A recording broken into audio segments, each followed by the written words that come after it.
pira-pirasong larawan na aking idinikit sa ilalim ng inyong upuan.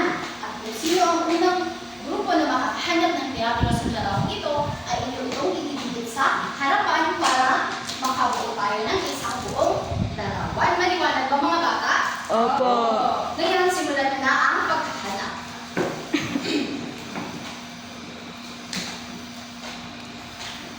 Tulungan sa paghanap para mas madali nyo makita ang mga larawan ito. Kung inyo na itong nabuo ay, inyo na itong ididikit dito sa harapan.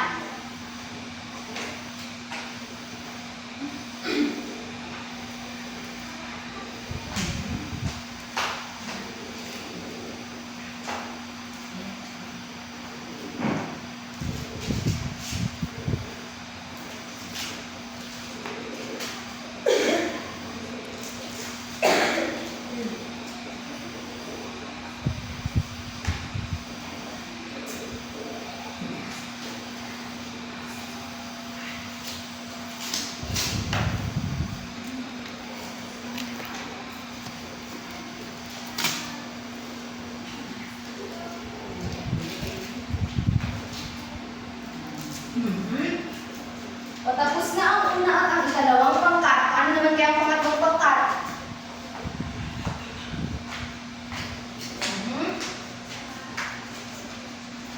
Kailangan ko ng tape. Tingnan ko. Ayan, magaling.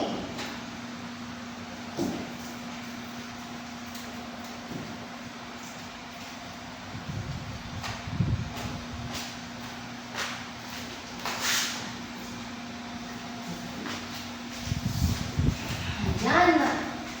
Yung ilang nabuo ang ating larawan. Hindi po. Okay.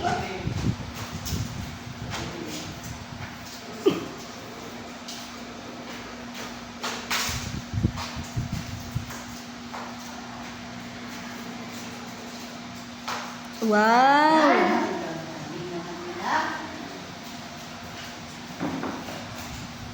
Ayan. Salamat. Ayan. Tapos na ang ating. Ang gagaling naman ng mga 5 ngayon. Sa larawang, ano kaya ang ating nabuong larawan? Larawan ng Biyak na kawayan, ma'am. may lalaki at babae sa loob ng kawayan. Tama. Babae at lalaki sa Loob ng kawayan. sa biyak ng kawayan. Sa tingin nyo, bakit kaya sila nasa biyak ng kawayan? Doon sila nakatira, ma'am. Maaari. Dito sila nakatira. Sino kaya ang mga tao dito? Sinaunang tao, ma'am? Yes, Rosemary? Ma'am, sinaunang tao. Mga sinaunang tao, tama, maaari. May iba ba kayong idea kung sino ang mga tao dito? Maliban sa sila ay sinaunang tao, kilala niyo ba sila? Hindi po. Hindi po. Yan. So, maaari lang sila ang mga sinaunang tao. Sa tingin niyo, bakit kayo mahalagang malaman natin ang mga sinaunang tao? Ma'am, Yes, Rosemary? para malaman natin kung saan talaga muna, ma'am. Tama. Magaling, Rosemary. Mahalagang malaman natin kung sino ang mga sinaunang tao para malaman din natin kung saan tayo nagmula. Magaling. At dahil dyan, ang dahilan kung bakit itong larawan na pinakita ko sa inyo ay dahil ating aalamin kung saan tayo nagmula. Ating aalamin ang teorya ng pinagmulan ng unang pangkat ng tao sa Pilipinas batay sa mito ng Luzon, Visayas at Mindanao. At gusto ko na makinig kayo ng mabuti dahil sa pagtatapos ng ating aralin ay inaasahan kong matutukoy ninyo ng gusto ang mga teorya ng pinagmulan ng unang tao sa Pilipinas at mailalarawan ang pinagmulan ng unang tao sa Pilipinas sa pamamagitan ng pagbukit. Ayan, mamaya ay magbubukit kayo. At ang pangatlo naman ay makakapagbahagi ng dalawang importansya kung bakit mahalagang malaman ang sinaunang pangkat ng tao sa Pilipinas. Ayan. Ngayon ay tayo ay maglalakbay. Kasama si, kilala niyo ba ito mga bata? Hindi po. Hindi niyo siya kilala? Hindi po. Sino po siya, ma'am? Siya ay si Diego, Si ang Diego. kasama ni Dora sa kanyang paglalakbay. Dati, sige naman. Siya ay may telescope. Kung noong nakaraan ay si Dora ang lagi natin kasama sa ating paglalakbay, ngayon naman ay sasamahan tayo ni Diego sa kanyang paglalakbay sa Luzon, Visayas at Mindanao. Sa tulong ng malaking mapa ay tayo ay maglalakbay. Ngayon, ang una nating destinasyon ay saan kayo mga bata? Luzon. Sa Luzon. Wow. At saan na ulit tayo nabibilang mga bata? Sa Luzon, Sa Luzon. Sa ma'am. Luzon. Dito tayo sa bandang Luzon. Kaya ang aalamin kung saan tayo nagsimula. Yun. Ang nabuo niyong larawan kanina ay sila ay sina pag-ibasa mga bata? Malakas at maganda. Ayan. So, ang nabuo niyong larawan kanina ay sina malakas at maganda. Ngayon, ating aalamin kung bakit sa kanila tayo nanggaling. Sa tulong ng aking malaking sulat. Ngayon, unang hanay. Maaari bang tumayo at pakibasa? Noong unang panahon sa isang malayong bayan, Ang hari ng mga ibon ay lumilipad para maghanap ng makakain. Hanggang sa may nakita siyang uod ba lakas kasi sa isang malaking kawayan. Kinuha niya ang bahagi ng kawayan kung nasaan ang uod hanggang sa mabiyak ang kawayan at may lumabas. Ayun. Sino daw ang lumilipad mga bata? Isang ibon. Ang hanang Mga ibon. ibon. At sa kanyang paglilipad ay, ano ang kanyang nakita? Uod. Uod na nakasiksik sa Kawayan. Ayan. At ano ang kanyang ginawa? Kinuha. Hanggang sa Nabiyak. hanggang sa nabiyak ang kawayan at may Lumabas po. lumabas. Hala, ano kaya ang lumabas? Aalamin. Pangalawang hanay. Mula sa kawayan ay may lumabas na lalaki at babae. Ang lalaki ay matipuno at gwapo. Ang babae naman ay maputi at balingkinikan ang katawan. Nagulat ang ibon sa kanyang nakita. Ayun. Sino daw ang lumabas mula sa kawayan? Lalaki at babae.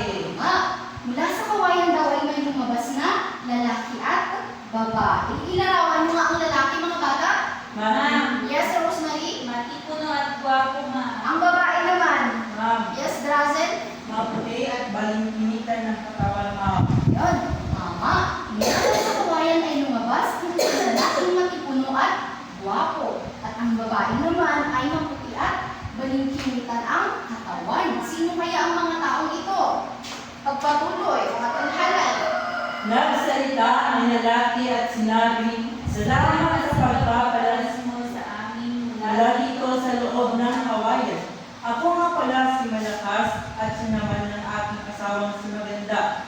Maaari bang dalhin mo kami sa bandang sinahan at doon kami mamumuhay?" Tanong ni Malakas ay ibon at doon nga ay dinala ng ibon sina Malakas at Maganda. Ayun daw. Sino nga ulit sino ang pangalan ano ang pangalan ng lalaki? Si Malakas. At ang babae naman ay si Maganda. Maganda. Ayan. So, nagmula daw ang unang tao, kina Malakas at Maganda. Kaya, karamihan daw sa mga tao dito sa Luzon ay mapuputi at matatangkad. Ma'am, bakit may pandak po? Ayun nga. Ang tanong ni Rosemary ay bakit daw may pandak dito sa atin sa Luzon? Ang dahilan kasi ay habang tumatagal o habang lumilipas ang panahon, ang mga tao sa ibang resyon ay nagpunta o umakyat dito sa Luzon at doon nakipag-asawa. Kaya naging halo-halo ang laki ng mga tao sa Luzon. Kaya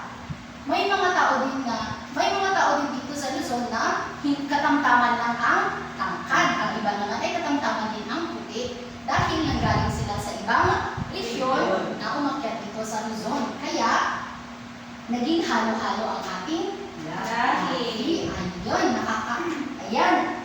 May isa na tayong nalaman na natin kung saan nagmula ang unang tao sa Luzon. Ngayon naman ay maglalakbay tayo sa Visayas. Yes, ngayon sino ang gustong sumama kay Jayo sa kanyang paglalakbay sa Visayas? Ako po.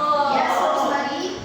Maaari mo magpunta dito sa harap at samahan si Jayo sa kanyang susunod na destinasyon. Ano pong gagawin ko, ma'am? Dahil ito para mapunta si Jayo sa Visayas. Alam mo ba kung saan banda ang Visayas? Ako. Yan. Magaling. Ang ating susunod na destinasyon ay sa Visayas. Yes, tama. Ating naalamin kung saan naman nanggaling ang mga tao sa Visayas. Gamit ang ating malaking libro. Ngayon, maaari bang pakibasa ang unang halay? Noong unang panahon, si Kaptan ng Diyos na may kakayahan lumikha. Nagtanim ng isang damo. Nang lumaki ang damo ay biglang may lumitaw. Ay umanggi lalaki at babae. Ang lalaki ay si Sikala at ang babae ay si Kabay. At pareho silang kulot ang buhok. Ayun. Sino daw ang nagtanim? Si Kaptan. Kaptan. At nang siya ay nagtanim ng isang Damo. ayun, damo daw ang kanyang itinanim. At nang lumaki ito ay biglang, May lumitaw. ano kaya ang lumitaw? Kayo May mga maging lalaki at babae. Yan. Mula daw sa itinanim ng Diyos na si Kaptan ay may lumabas na kayumangging lalaki at babae. Sino nga ulit ang lalaki at babae ito? Si Sikala at si Kabay. Tama.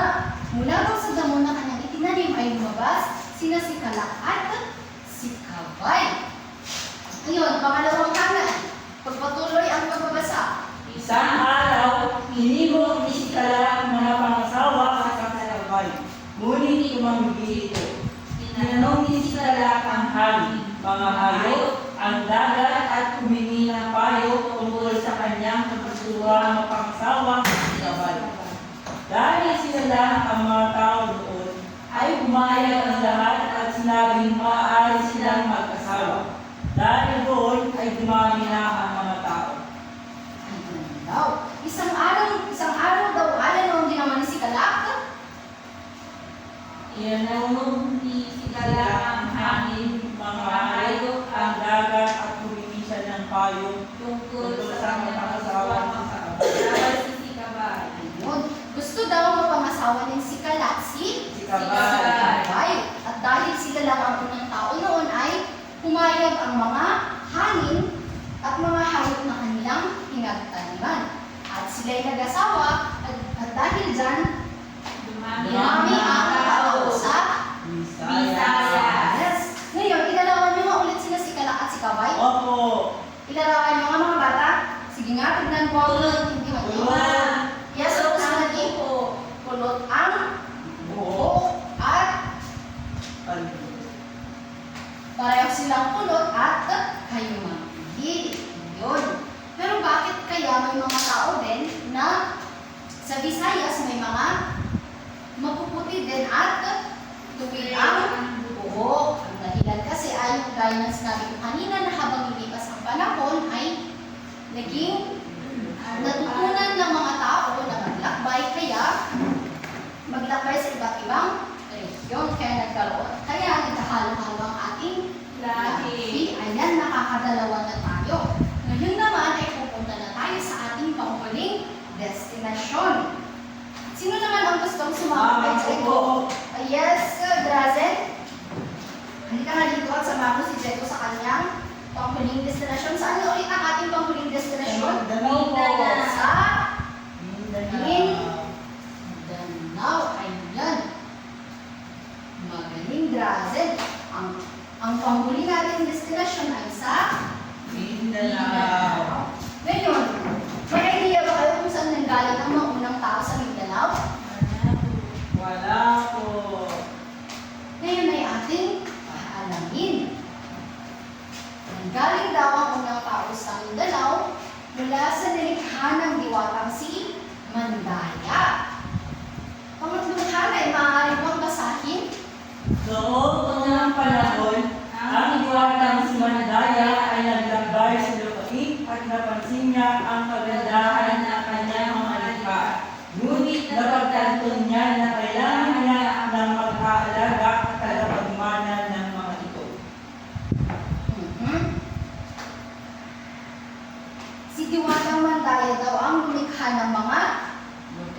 lupain at napansin niya daw na sobrang ganda ng mga tanawin ito. Ngunit, ano daw? Parang may kulang daw. Napansin niya daw na walang mag-aalaga sa kanyang nilikha. Kaya ang kanyang ginawa, ipagpatuloy, unang hanay, Unang likha ng diwatang mandaya ang isang lalaking maranghad at kaimambi. Naisip niya na lumikha ng babae para may katuwang ang lalaki at umitaw ang isang babaeng may kaputihan at mahaba ang buhok. Sila'y naging magkatuwang sa pag-aalaga sa lahat at nang hindi nagtagal, sila'y naging mag-asawa na siyang dahilan ng pagdami ng tao sa Mindanao. yun. Ano daw ang sino daw ang unang nilikha ni Mandaya? Lalaki. Lalaki. At ilarawan mo ang lalaking kanyang nilikha? Matangkad at kayumang po. Tama. At ang babae naman? May kaputihan at mahaba ang buhok. Wow. Ma'am, nagmula ka ba sa Mindanao? Bakit mahaba ang iyong buhok? Yan nga po. Gaya po ng sinabi ko kanina, na sa paglipas ng panahon ay naging magkahalo-halo ang mga tao dahil sa natuto na silang maglakbay. Ako po ay galing sa Luzon. Ngunit, dahil sa paglipas ng panahon ay naging magkahalo-halo ang ating lahi. Ayun, pero hindi po wala po akong lahing Mindanao. Sadyang ganito lang po ang aking buhok. Ayun. Kayo mga bata, galing ba kayo sa Luzon, sa Visayas o sa Mindanao? Sa Luzon. Sa Luzon, wala ba kayong lahi na nanggaling sa Visayas? Wala po. Ah, Mindanao po. ay, Mindanao. Kay Karen daw ay nagmula sa Mindanao. Kaya pala, siya ay may mahabang buhok. Yun. O tignan nyo, si Karen, siya ay nagmula sa Mindanao at nagmula din siya sa Luzon. Ang kanyang, sino ang taga Mindanao, Karen, ang nanay o ang papa ko po. yun, ang papa daw ni Karen ay nagmula sa Mindanao at ang kanyang nanay ay nagmula dito sa Luzon. Ayan. Kaya, ayan ang isang dahilan kung bakit naging halo-halo ang ating itsura dahil sa paglipas ng panahon. Mga kagaling, mga bata. Ngayon, ilarawan nyo nga ulit sino malakas at maganda. Malakas at puno. Ayan. Si maganda naman ay Balikan ang katawan. Walikinitan ang katawan. Sina si Kalak at si Kabay naman. Kulot ang buhok. Pareho silang kulot at kayumanggi. At ang mga nilikha naman ni Mandaya ay May kaputihan at mahaba ang buhok. tama. Ayan. Tapos na tayo sa ating paglalakbay at nalaman natin ang mga teorya ng pinagmulan ng tao sa Luzon, Visayas at Mindanao. At dahil dyan, batid ko na nauunawaan ninyo ang ating topiko ngayon.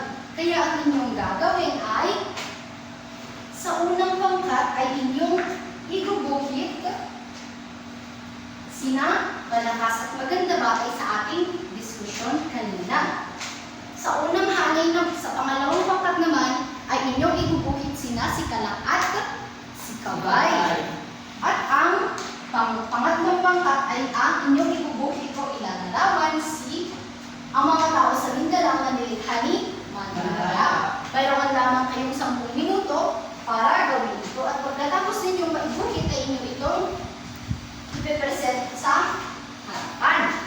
Tapos na po. Opo. Ayun, ay yun lang ipasaang inyong papel. Salamat. At ngayon, tignan ko nga kung lubos na ninyong naunawaan ang ating topiko. Sa unang larawan, mga bata, sino ang nakikita niyo sa unang larawan? Si malakas at maganda. Maaari kang ilarawan niyo sino malakas at maganda? Opo. Sila malakas at maganda daw ay Sila ay gwapo at matikunosing, malakas at alay initan ang katawan ni maganda. Tama. Darasan na maaari mo bang idikit ang inyong sagot dito sa harap? Ako. Mausan ko sa box. Yan. Isa. Box. Dito naman sa pangalawang larawan. Ilarawan mo ang mga taong ito. Kay Mandy at kulot ang buhok ma. Yes, Rosemary, maaari mo bang idikit ang inyong sagot? Yung sagot dito sa harapan?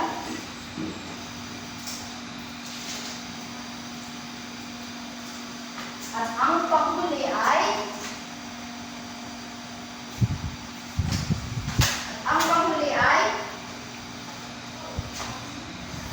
Sikap. ang nilikha ni Manala. Manala. Ang lalaki daw ay matangkad at ang babae ay may Mahabang buhok. Maaari mo bang idikit ang iyong sagot dito sa harapan? Rosemary ulit. Manigaya. Yan. Ngayon, kanino galing or saan galing sila malakas at maganda? Luzon. Yes, Drazen. Luzon, maaari mo bang idikit ang iyong sagot? Sina si Kalat at si Kabay. Saan naman sila nanggaling? Visayas. Visayas. Tama. Maaari mo bang iyong idikit ang inyong kasagutan sa harapan? At ang panghuli ay Mindanao. Mindanao, Drazen.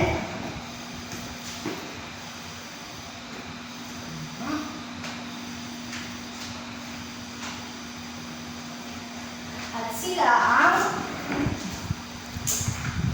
Korean na pinagmulan ng tao sa Pilipinas. tama. Sila ang mga iba pang teorya ng pinagmulan ng tao sa Pilipinas. Ayan, magagaling mga bata. Dahil dyan, nasisigurado ko na inyo lang lubos na naunawaan ang ating topiko. Ngayon naman ay maglabas kayo ng isang buong papel para sa inyong individual na gawain. Sa inyong buong papel ay kopyahin ang mga sumusunod na tanong at inyo itong sasagutan sa loob ng 5 minuto.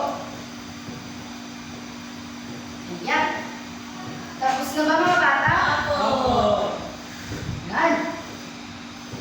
Dahil dyan, para sa inyong takdang aralin ay batay sa aking binalakay ay kayo ay gagawa ng poster at ilalarawan